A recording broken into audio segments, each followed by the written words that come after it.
어느덧 마지막 발표 시간입니다. 요즘 개발자들 사이에서 네카라 쿠베당토 이 단어 잘 모르시는 분 별로 없을 것 같은데요. 사실은 매출이나 조직 규모, 연차 등으로 보면 사실 그렇게 더 큰 회사들도 많은데 그런 업계의 다른 큰 회사들을 제치고 당당하게 어떤 개발자 선호도만 놓고 보면 탑 10 이내는 늘 드는 곳이 바로 네카라 쿠베당토에서 당을 맡고 있는 당근마켓 아닐까 하는데요. 그런 개발자가 가고 싶은 회사를 만든 거는 오늘 모신 이분의 역할이 아주 절대적이 아닌가라고 개인적으로 생각하고 있습니다. 당근마켓 공동 창업자이시고 CTO이신 정창훈 님을 모시고 당근마켓 성장에 따른 협업의 변화라는 주제로 변화는 진행 중이라는 제목의 강연을 듣도록 하겠습니다. 정창훈 님 모시겠습니다. 네, 안녕하세요. 당근마켓의 정창훈이라고 합니다. 오늘은 당근마켓 성장에 따른 협업의 변화에 대한 프로세스를 설명드리려고 합니다. 우선 제 소개를 간단하게 드리자면요. 저는 CP라는 닉네임을 사용하고 있고 지금 취미로 유튜브를 오래 하고 있습니다. 그래서 그냥 재미로 하고 있어서 자주 올리지는 못하고 있고요. 개발자 팟캐스트인 44비츠 팟캐스트를 2년 가까이 녹음하고 있고 원래 이름은 stdout.fm이었는데 최근에 이름을 변경했습니다. 그리고 신입사원으로 네이버에 들어가서 지역 서비스 API를 개발하다가 당근마켓을 창업하면서 CTO로 합류하게 됐습니다. 네, 시작해 보겠습니다. 린 스타트업의 저자인 에릭 리스가 스타트업의 정의를 이렇게 했습니다. 스타트업은 극심한 불확실성의 상황 하에서 새로운 제품이나 서비스를 만들어내기 위해 디자인된 인간 조직이라고 하는데요. 이 중에 중요한 게 극심한 불확실성의 상황이라는 게 중요합니다. 대부분 망한다는 이야기죠. 그러니까 그냥 불확실한 게 아니라 극심하게 불안하기 때문에 대부분이 망합니다. 이 키워드가 중요하고요. 최초에 저희 당근마켓의 시작은 3명에서 시작했고 이게 글씨가 잘 안 보이실 수 있는데 대표가 서버 개발자였고 다른 분 한 분 공동 창업자가 기획자 그리고 저는 이제 서버 개발자였습니다. 이때 당근마켓의 전체 3명 중에 개발자가 2명이었고 프로덕트의 마켓핏을 찾아가는 과정이 있었습니다. 이때는 이 3명이고 공동 창업자이기 때문에 서로 지향하는 목표가 이미 맞아 있는 상태라고 보시면 됩니다. 프로덕트를 그냥 열심히 만들기만 하면 돼요. 프로덕트는 이런 방향이다. 우리가 꿈꾸는 비전은 이거다. 딱히 이야기할 필요가 없었죠. 그리고 비슷한 아이템으로 만들고 있는 팀이 이미 2팀이나 더 있다는 사실을 알고 있었습니다. 서로 지인이었고 알고 있었고 iOS는 취미로 개발해본 제가 그냥 뚝딱뚝딱 만들고 안드로이드와 디자인은 외주로 주는 이런 시스템이었습니다. 제가 이제 주기적으로 하루에 배포 몇 번이라는 이 키워드를 잡았는데요. 이 초기에 3명 있을 때는 그냥 커밋하면 바로 배포입니다.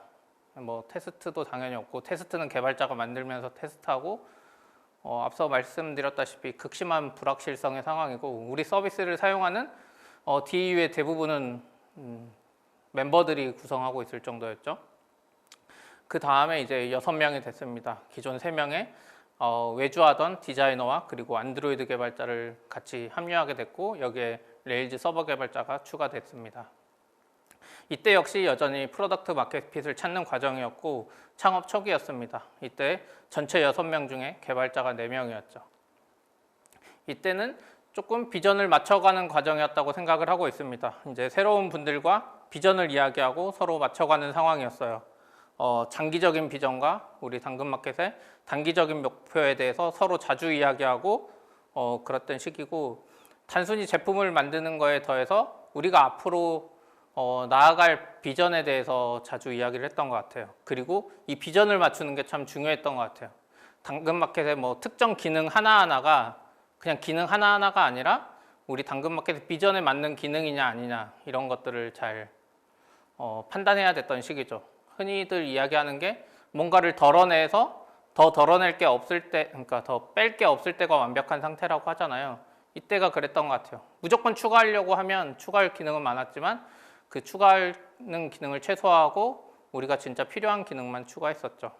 이때 역시 배포는 여전히 계속했습니다. 커밋하면. 그리고 다 같이 회의를 했습니다. 개발자, 디자이너 상관없이 모든 기능에 대해서 다 같이 회의를 하면서 서비스를 만들어 나가고 있던 시기였습니다. 운영도 다 같이 했습니다.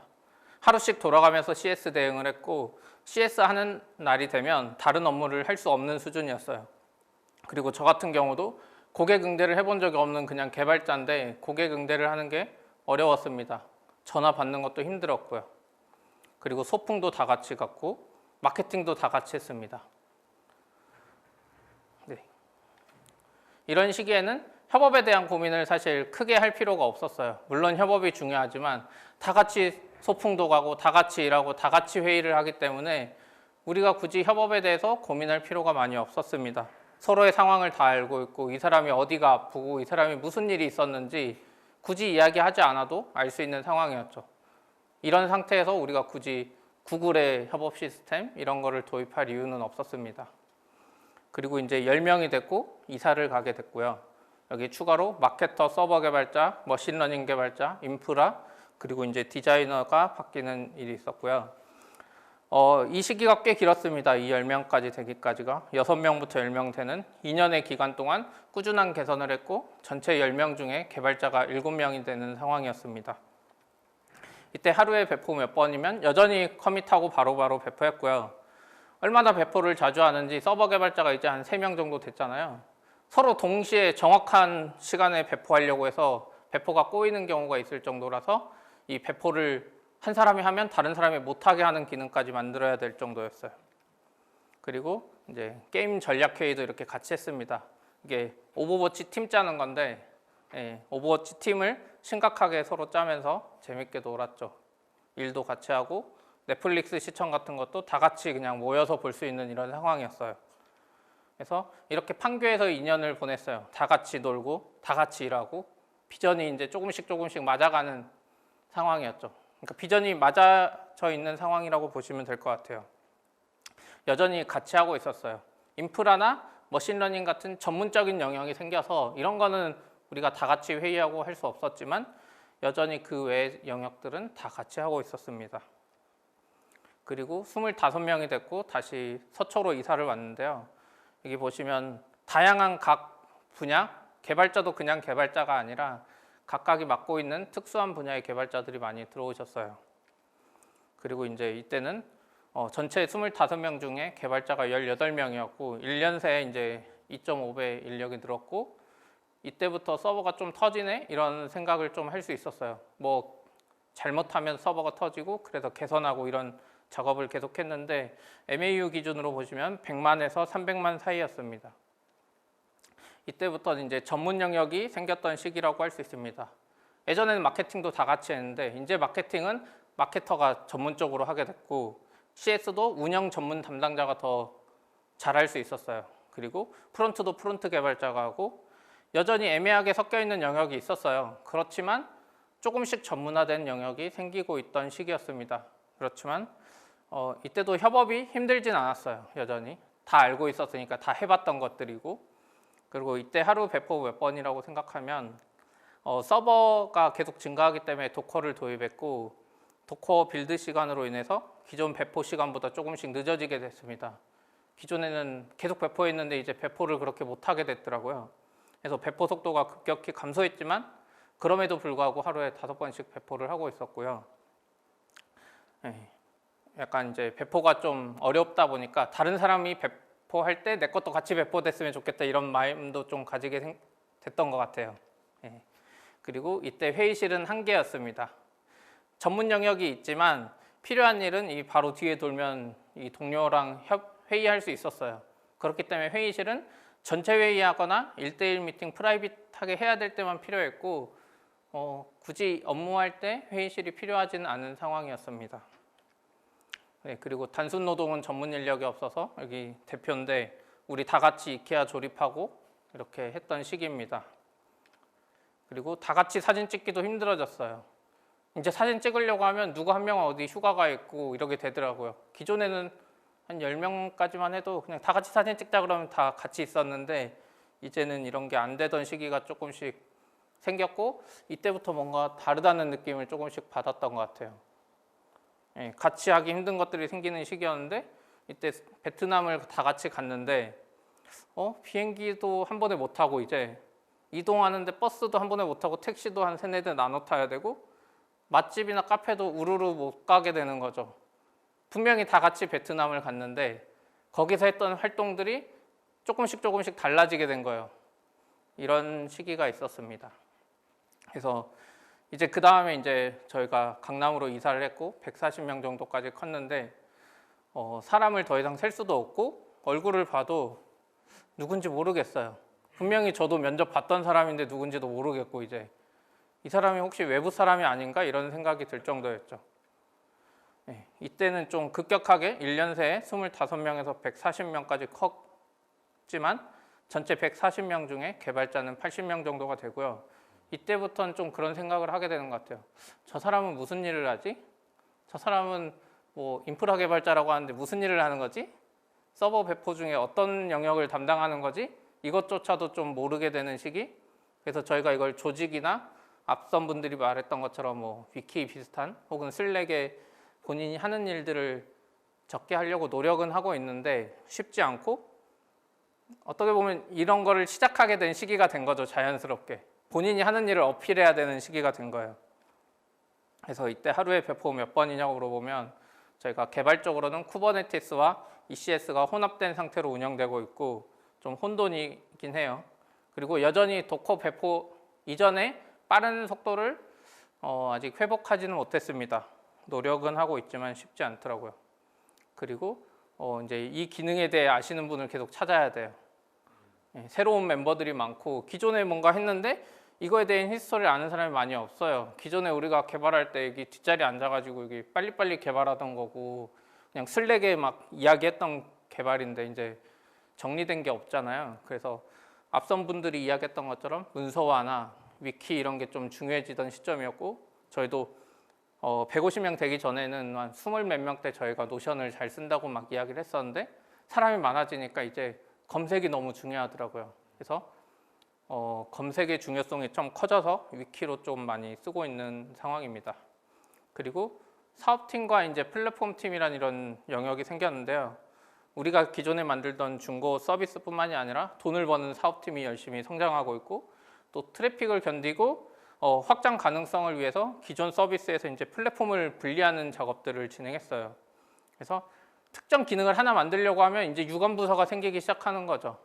그러니까 서비스 팀에 뭔가가 있지만 여기서 트래픽이나 사업팀도 써야 되는 걸 플랫폼이 떼다 보니까 예전에는 뭐 중고거래 기능 하려고 하면 그냥 만들면 됐는데 이제는 플랫폼 팀이 이미지나 동영상 작업을 해줘야 되고 또 사업팀에서도 뭐 만들려고 하면 플랫폼 팀이 해줘야 되고 플랫폼 팀이 뭐 하려고 하려면 서비스나 사업의 도움을 받아야 되는 이런 협업의 필요성들이 조금씩 생기고 있었습니다.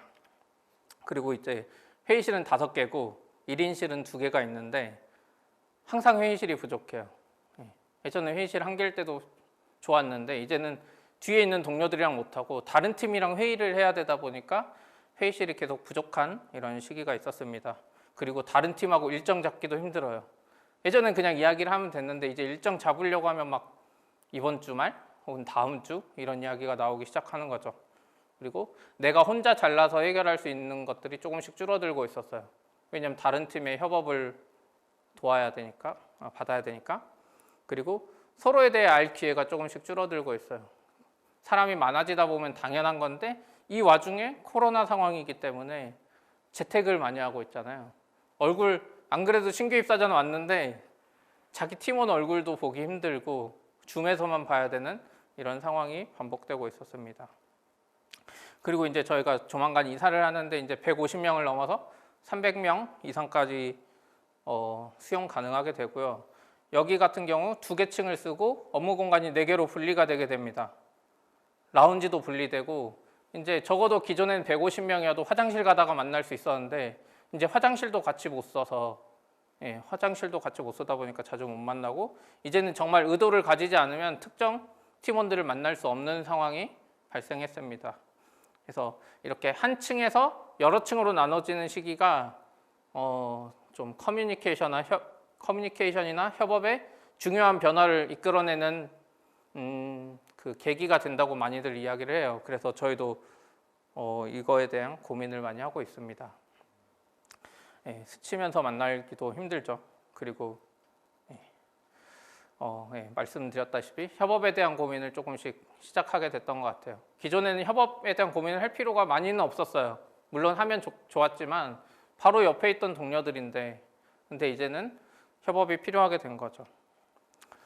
이렇게 사람이 변해가듯 조직도 계속 변해가는 것 같아요. 저희 이 히스토리를 들려드렸던 이유 중에 하나는 스타트업이라고 꼭 특정 문화를 가지고 있다고 생각하는 분들이 많은데, 스타트업도 단계별로 계속 바뀌어가는 것 같아요. 스타트업의 단계별로 맞는 조직 문화가 있고, 나한테 맞지 않은 조직 문화를 굳이 갖다 끌어다 쓸 필요가 없다고 생각합니다. 이 사람 숫자에 따라서 비즈니스도 달라지고요. 비즈니스에 따라서도 이게 달라지고, 협업은 제 경험상 사람의 숫자에 특히 영향을 많이 받는 것 같아요. 저희 서비스로 보면 100만 MAU, 300만 MAU 갈 때까지도 괜찮았거든요. 그렇게 괜찮았던 이유는 그 구성원들 숫자가 적었어요. 다른 회사 대비 똑같이 300만 MAU를 하는 회사여도 저희는 1인당 MAU를 훨씬 많이 책임지는 회사였기 때문에 괜찮았는데, 100명 넘어가다 보니까 이게 쉽지 않더라고요. 그래서 서비스의 기능적인 측면도 있겠지만 이 회사의 구성원 수에 협업에 영향을 많이 받는다는 생각을 했습니다. 마지막으로 이제 좀 시간이 남을 것 같아서 급하게 이야기하다 보니까 넘어왔는데, 개발 이야기를 좀만 해보려고 해요. 당근마켓의 개발 문화에 대해서 물어보는 분들이 많아요. 그래서 몇 개 적어봤는데, 저는 솔직히 개발 문화를 딱히 집어서 말을 못 하겠더라고요. 제가 크게 노력한 게 없거든요. 솔직하게 말하면. 그냥 저는 기존 회사에서도 그랬고, 회사에서 내가 하고 싶은 개발을 하고 싶었어요. 내가 쓰고 싶은 툴을 쓰고 싶었고, 그게 너무 좋았거든요. 그래서 그런 것들을 할 수 있는 환경을 만들어주는 데 좀 집중을 했고요. 그리고 회사에서 내가 하고 싶은 것들을 하면 업무의 몰입도가 높아진다고 생각했습니다. 그래서 회사에서 강제하는 것이 없는 것이 문화일 수도 있겠다, 이런 생각을 가끔 했어요. 흔히들 TDD 이야기를 많이 하는데, 저는 뭐 TDD를 하라고 강제하지도 않았고 TDD를 하지 말라고 강제하지도 않았어요. 어떤 분이 와서 나는 TDD를 하고 싶었다고 해서 그냥 TDD를 하세요.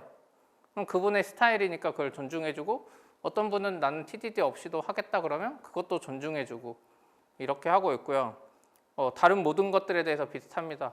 누군 서클 CI 쓰고 싶다 그러면 서클 CI 쓰라고 그러고, 누군 GitHub 액션 쓰고 싶다 그러면 GitHub 액션 쓰라고 하는 거죠. 물론 저는 최근에 나는 GitHub 액션이 좀 더 좋은 것 같아 말은 하지만, 다른 분들이 자기는 서클 CI가 좋다 그러면 그냥 그거 쓰는 게 맞다고 생각합니다. 이제 조직이 커지다 보니까 그런데 어쩔 수 없이 강제해야 되는 것들이 조금씩 생기지 않나? 이런 고민을 하고 있어요. 앞에 박태웅 의장님도 말씀하셨지만, 위키를 조금 더 강제해야 되나? CI를 조금 더 강제해야 되나? 왜냐면 그걸 운영하는 팀의 리소스도 있거든요. 혹은 이건 넘어가겠습니다. 그래서 제가 들었던 생각은, 지금까지는 회사를 만들어가는 것은 결국 사람이지 않았나? 저도 어떻게 보면 개발자로서 시작을 했고, 관리자도 아닌데 힘들죠. 근데 사람이 중요하고, 이 사람들이 회사를 많이 만들어 가더라고요. 저희 당근마켓의 지역 광고 개발 같은 경우도 특정 개발자분이 오셔가지고 그냥 만들어냈던 거고, AWS의 VPC, 테라폼 이런 거 제가 안 했거든요. 저 손으로 만들었는데 그냥 인프라 개발자를 뽑았는데 그분이 혼자서 막 뚝딱뚝딱 하고 있어요. 이걸 해야 된대요. 그냥 그렇게 했고, 타입스크립트 도입이나 고 언어 도입도 저는 크게 생각이 없었어요. 잘 모르니까. 근데 타입스크립트나 고를 좋아하고 하시는 분들이 나는 이걸 쓰고 싶다, 이게 맞는 것 같다 그래서 써봤는데 좋아서 회사에 좀 많이 전파되고, 다이나모DB나 넵튠 이런 것도 다 마찬가지예요. 데일리 스크럼도 저는 그런 거 생각이 없는데 어떤 분이 와서 그전 회사에서 해봤는데 괜찮대요. 그래서 그럼 한번 해보자 그래서 좀 시작하게 됐던 것 같아요. 여기 있는 많은 것들이 다 그렇게 시작한 것들이 많아요, 저희 회사에. 그래서 문화도 결국 사람이 만드는 거고, 회사도 구성원들이 모여서 바뀌어가는 거라고 생각해요. 아까 앞에 박재성님이 말한 것처럼 리더가 뭐 다 잘 알지는 못하거든요. 오히려 구성원들이 제안해 줬을 때 이게 잘 반영되는 회사, 이런 게 중요한 것 같고, 결국 이게 다른 말로 바꿔보자면 결국 회사에 들어오는 사람들이 제일 중요하다. 이 회사에 어떤 문화가 있느냐를 생각하기보다 내가 와서 얼마나 바꿔갈 수 있느냐, 이게 중요하다고 생각합니다. 네, 이 제가 방금 이야기했던 게 정답은 아니고 그냥 이런 회사와 경험이 있구나, 이 회사에 단계별로 이런 고민을 했구나, 이런 이야기가 혹시나 나중에 도움이 되지 않을까?